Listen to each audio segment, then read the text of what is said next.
Welcome to another episode of Upstate Archives. My name is Kristina. I'm a digital producer here at News 10 ABC, and each week I sit down with a local expert to dig into the Capital Region's fascinating history. This week I am joined by Ron Ketelsen. He is the president of the Sharon Historical Society and Museum. Thank you so much for joining me this week, Ron. Thank you. Excited to be here. Of course. So we are going to be diving into the history of Sharon Springs today. It's, I've driven through Sharon Springs a couple of times. It's a very quaint little village. It's super cute. And I feel like it doesn't get a lot of recognition. I don't know. What do you think? I mean, obviously you're from there. So I feel like, tell me a little bit about Sharon Springs, about the Sharon Historical Society Museum. Well, the village of Sharon Springs, and actually, the village itself has a population of about 500 people. The town, which the village is part of, the total population is about 1,200 people. And so it's not huge, but it is a community that's full of history.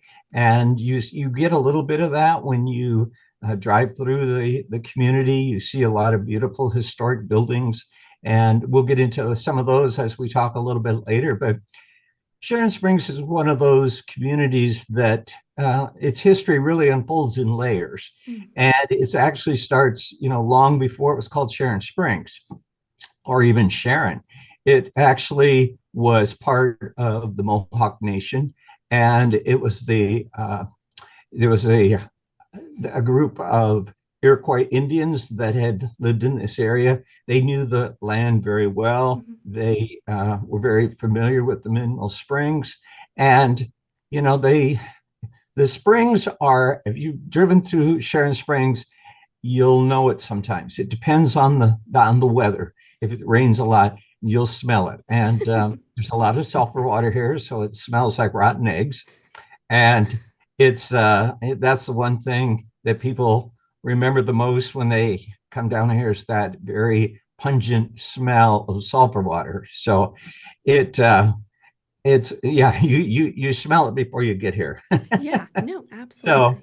But they are rich in sulfur and other minerals, and then the Mohawk Indians settled in this area.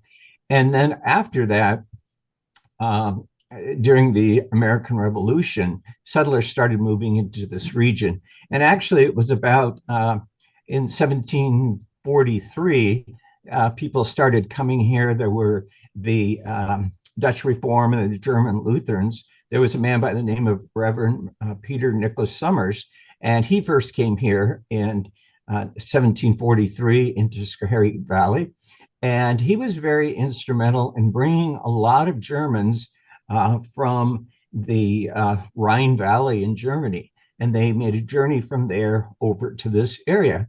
And they came because they really wanted to start a new life. They wanted to explore the frontier. And at that time, it's interesting, but at that time, this part of New York was really the edge of the frontier. It hadn't expanded that much. But after the Revolutionary War, Sharon Springs, during the Revolutionary War, Sharon Springs played a big part in that war. There were two wars that were fought here, and there was a Battle of Sharon, and actually there was a Battle of Swamp Creek, and those are both on Route 20. If you are coming into Sharon Springs, right past the airport, you'll see on the left-hand side is the Battle of Sharon. There's a marker, historical marker. And then on the right side, there is the Battle of the Swamp area. And so those are prominently marked with the markers there. But anyway, it really played an important part of that period of time in the Revolutionary War. And then afterward, settlers started moving here, and they decided to move. It was not named Sharon or Sharon Springs. It was actually originally called New Dorlock, and that was after a small town in Germany. So for a while, that name reflected those who lived here, and they were mainly transplants from the European community, and they were just trying to find roots in the New World. So, but that name didn't last forever, because as the country developed and the area became more formally organized, they decided to change the name. And many of the townspeople had come from other communities, and specifically Sharon, Connecticut was a large settlement of people. So they kind of wanted to keep that connection. So they changed the name from New Dorlock to Sharon in 1797. And so that's how we got the name Sharon. And then a little bit as the lower village started to develop, that was the spring area down in when you come into Sharon Springs, you'll come down this big winding hill, and at the bottom is the resort area. And that was called the Springs area. So that became Sharon Springs. And so that's a little bit of the first part of the story. And there was a man who came to Sharon Springs. He was the first medical doctor. His name was Sebastian Fonda. And if that name Fonda sounds familiar, he was a relative of Henry Fonda. They're direct descendants of Sebastian Fonda. So the actor Henry Fonda and Jane Fonda, they're direct descendants of Sebastian Fonda. Oh, wow. Yeah. And they have a home that still exists today on Pavilion Avenue. It's the second house up on the left, and it's called the Fonda Cottage, and it's very beautiful and beautiful inside as well. So he became friends with the Indians. He learned a lot of the techniques that they use, and he started writing that all down. So he wrote a book called The Healing Waters of Sharon, and that went what we would call today that it went viral. And so people from all over the world started to come here, and the words of the mineral waters started to spread. And, people believed that it could actually help with all kinds of ailments like skin conditions, digestive issues, general health. And once that caught on, the people just started coming, and started as a trickle and then a stream, and then came the waters. Then people just started flocking here for the waters. And that was in the about mid 1800s. And at that time, there was another doctor that came, Dr.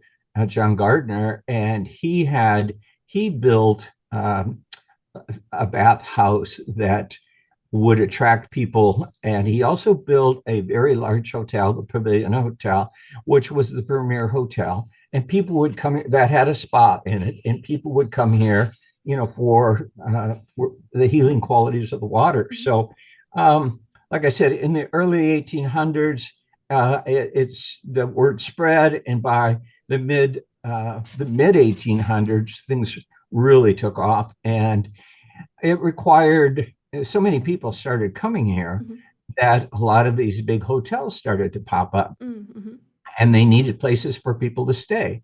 So they did have the Pavilion Hotel. There was a man across or down a ways who was a very wealthy man called Henry Bang, and he decided he would build another nice hotel. So he built the Congress Hotel, and the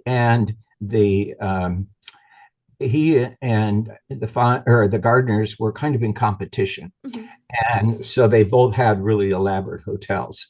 And then over time, there became some issues with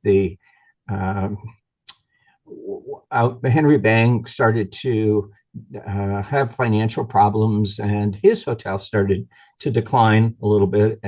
But he had done wonderful things. He had built beautiful gardens and a park up behind that. And that's actually where the Imperial Baths are today. So that land where, if you drive into Sharon Springs and you see the Imperial Bath House, that's where the Congress Hotel was. Oh, okay. And the Pavilion Hotel was on Pavilion Avenue. If you drive up the street, that was on the left-hand side. So over time, as Henry Bang started to have financial problems, there was I don't know, I guess there was some people who had saw him moving all of his furniture out, and then one night they saw people pouring kerosene into the gutters, and that's when they had, or the eaves, and they had wooden eaves back then. And the hotel caught fire and burned to the ground. Oh my gosh. Yeah. So, and that was the beginning of what they called insurance fires. And, but people were coming here, the rich and the famous started coming here. We had a lot of presidential figures. Martin Van Buren would come here, Wow. Ulysses S. Grant, Teddy Roosevelt, Franklin D. Roosevelt. So a lot of political figures came and spent their summers on wealthy families and industrial elite like the Vanderbilt family, Cornelius Vanderbilt. I've got several pictures of Cornelius Vanderbilt being here. The Van Rensselaer family, the Macy's of New York City, the Macy's retail company. And they would all come and spend their summers here. And that was really before the Gilded Age, when people started then building all the big mansions out out on the coast. The big thing was to come and spend your summers here in the hotels. And so they would bring their whole entourage. When they came, they would bring their maids, their butler, their whole staff. They'd bring their horses even. And, there was a stable where they could keep their horses, and they would just spend the whole summer here, and they would call it the season. They would come here for the season. And, that really helped bring a lot of recognition to Sharon Springs. But over time that lasted up until about, I would say the 1920s. And that's when we started to see a little bit of decline, because the decline came when we had, as I said, they started building mansions out on the coast, and that was really more of a thing to do than come and spend the summers here. So it started to decline in population a little bit, but I think here's where it gets interesting, because it wasn't just about health, it was also about culture. And we had cultural icons like Oscar Wilde. He came and lectured at the Pavilion Hotel in 1882. We've got a nice poster of that. Charles Dickens came here, James Fenimore Cooper. And, then and so people would come and most of them stayed at the Pavilion Hotel. And then it sort of started to shift a little bit. And as I said, it started to decline. And it wasn't until after the Holocaust that the Germans started sending the Jewish survivors to New York for treatment. And they would provide reparations depending on the severity of their treatment in the Holocaust. So they would provide reparations, and that would cover their meals, their rooming, board, and most of the hotels here had doctors on staff, so they could go and stay there. A doctor would prescribe a treatment. They would go down to the bathhouse, and the bathhouse also had a doctor on staff, and they would prescribe treatments. So they would, it really started to grow in popularity. And coming from Europe, and that they were big believers in the healing qualities of the water. Right. And as I said, they thought it would really heal a lot of things. So they would soak in the hot water tubs with hot sulfur. And sulfur is a very strong mineral water, and you can only soak in it for so long, and then it creates issues. But so many people started coming. It came in different forms. We originally had, the original Jewish people started coming, and then the Sitmar population started to come. And so we had two waves within that period of time. And it became such a popular resort area that they built over 60 hotels and boarding houses and rooming houses. So at one time during the summers, it swelled to over 10,000 people over the summers. So you can imagine a little community of 500 going from 500 to 10,000, and the challenges that it created. Where do you get your food? Where do and at night they would walk in the streets, and the streets would be completely filled with with uh, with people just out at night. That was their cultural thing. But as I said, there was a need for big hotels, and so you started to have big hotels that popped up. The In addition to the Pavilion Hotel, we had Louis Adler built the Adler Hotel in 1927, and that was a big hotel up in the hill. Then we had the Columbia Hotel, which was a Jewish hotel, and that was actually interesting history there. It's kind of rumored that we've been really trying to find the answer to this, but it's rumored that Barbra Streisand did her first concert at the Columbia Hotel when she was 12 or 13 years old. Wow. Her mother was an opera singer, and so she was performing here, and there was rumors that she did her first concert here. Wow. But we've been trying to find out if that was true or not. But then the Roseboro was a big hotel that was built in three pieces, built in 1850 and 1870 and then 1888. And that was combined in 1900 into the big property that it is today. There was also the Empire Hotel, which was a big hotel up in the hill. And then a number of other smaller hotels throughout the village. But like I said, there were over 60 hotels and boarding houses.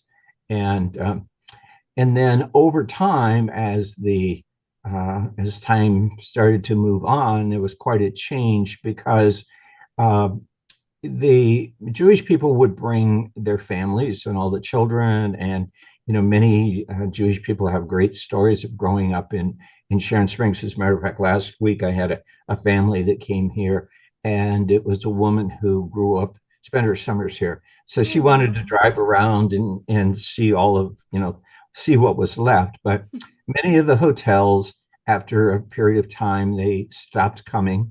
Many were Jewish owned, but the parents no longer came, and the children, the medical technology had changed. The freeway opened, or throughway opened, and this used to be the main route that you'd go through. So that drew a lot of people to Sharon Springs. Right. But with those changes, it really started to decline. And so many of those hotels and boarding houses were left in sad repair.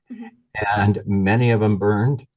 They caught fire. And we actually have a book called The Many Fires of Sharon Springs.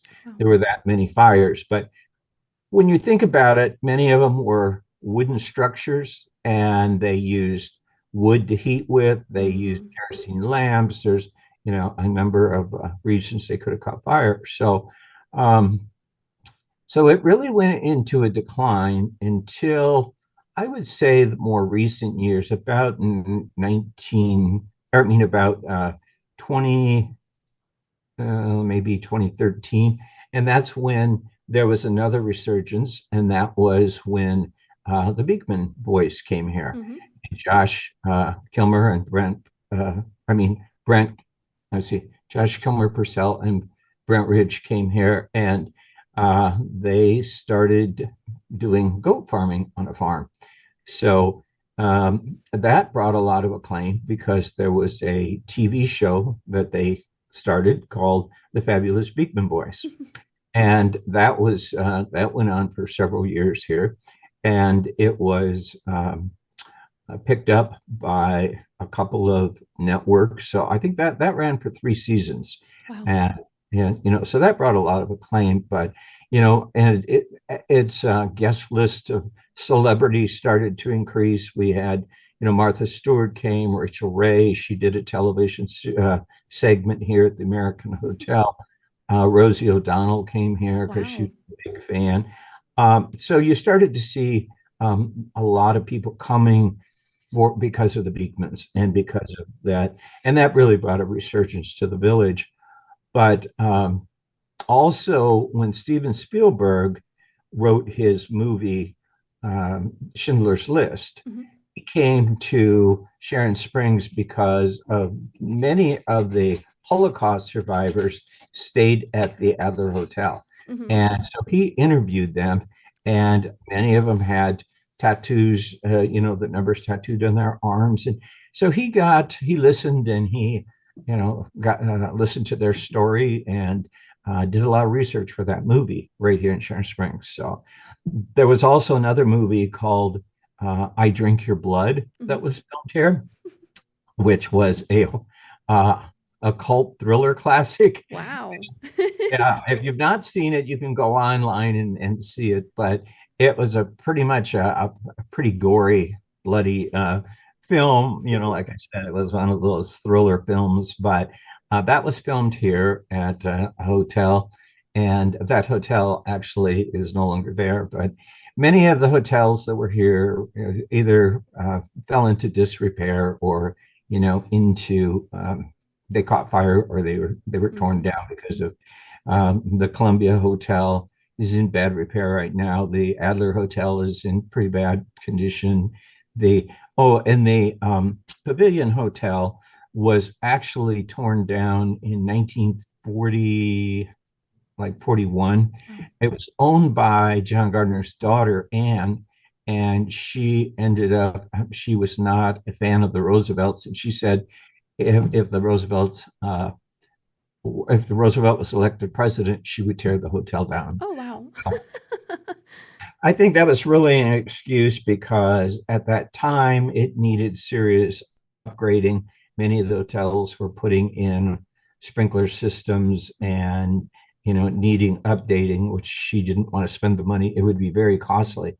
So she used that excuse to tear it down. But as I said, it's really evolved over the years Mhm. into, from the mid 1800s to the late 1800s, and then the 1900s, I think, is where we started to see the broader tourism and, including more ethnic and cultural communities. And then now in the modern era, I think we're starting to see some new developments again. Mhm. And that's the exciting part of Sharon Springs. We have a new uh, resort coming to town, which is Oh, the Hokkino wow. Resort, which is a Japanese company. It's a worldwide resort company. They have over 60 hotels in resorts worldwide. Oh, wow. This will be the first U.S. resort of Wow. the Hoshino chain. So they have purchased 50 acres of property on the edge of town where the Magnesia Temple is, and that will be where they're going to build a new hotel. So we're anticipating a large resurgence as a result of that. So Absolutely. Oh, yeah, that's super exciting. So, I mean, that whole history is just really fascinating. It just sounds like a lot of sort of ups and downs throughout the centuries. That's so yeah, interesting. And I feel like I grew up in Niskayuna, but, I feel like I said a little bit earlier, I feel like the history of that region doesn't fully reach over here in terms of like, did I learn about it? I never really learned about Sharon Springs until more uh, recently. So just to hear that, it was a destination where Oscar Wilde yeah, went to and all these presidents and all these really famous people. That is so fascinating to hear. And that's yeah, so interesting. Thank you so much for sharing all that. And yeah. going back to the Beekman brothers, didn't a couple Uh, years ago they also they're not brothers, but it's Beekman boys. oh, Yeah, Beekman Boys, sorry, yeah, apologies. They I'm a big fan of the show Schitt's Creek, and I think I yeah. remembered that they turned their Beekman 1802 into a Rose Apothecary. So that was really fun. I think that's such a fun little thing to do in Little Sharon Springs. Did that draw a lot of people to the It area as did. well? Yeah. It did. They have done several collaborations. They did the one with Schitt's Creek, and then they did the one with Bridgerton. And Mm, I think there's been a couple of, they did a Mr. Rogers wow. collaboration. And so they've done different collaborations over the years. But that one was very successful because, the TV series of Schitt's Creek was very popular. So that brought Absolutely. a lot of people here. They even had contests of people that would come and look like, I forget the mother's name, that is Catherine O'Hara, but I can't remember what her character name was. But to wear different hats and different wigs like she did. And she Mora, is that Moira? her? Mora, yeah, Yes. Mora, yeah. So that did bring a lot of people. That's Yeah. amazing. It looks so fun. Well, we'll take a little bit of a commercial break here, and then we'll come back. We'll talk a little bit about the Sharon Historical Society Museum, and then that'll be it for us today. So we'll be right Okay. back.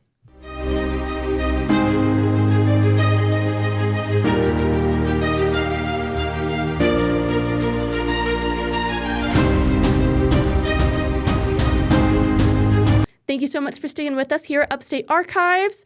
I wanted to close this episode today by just talking with you a little bit about, you're the president of the Sharon Historical Society Museum. Just tell a little bit more about that. What can people find there if they go to Sharon Springs and want to learn more? Sure. It is really becoming quite an interesting location and in the whole region, because we have a museum there that has a lot of the artifacts in it. We also brought a schoolhouse and moved it onto the property. Then a few years ago, there was the property next door that was for sale. We purchased that, and now we are in the process of making that into a historical village. Wow.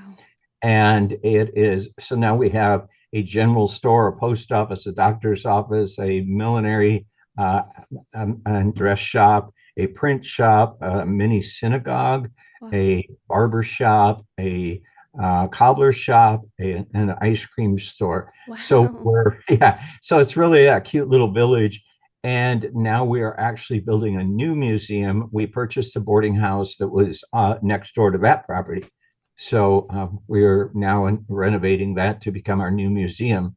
And we have a collection, an extensive collection of Sharon Springs memorabilia that will go in there, but we just don't have the room to display it. So it's all in storage right now, but we've got artifacts from all of the hotels and boarding houses. So it's going to be very interesting. Absolutely. Absolutely. It sounds like it's going to be great. Well, thank you so much, Ron, for joining us today. So fascinating, again, to learn about Sharon Springs history. I feel like it's a really slept-on little village, and I think it's super cute whenever I drive by. I go to Brimstone Bakery whenever I go through, so such a cute little bakery, such a cute little town. So thank you so much for joining us today. Well, thank you for having me. Of course. And thank you all for joining us for another episode of Upstate Archives. We'll see you next week.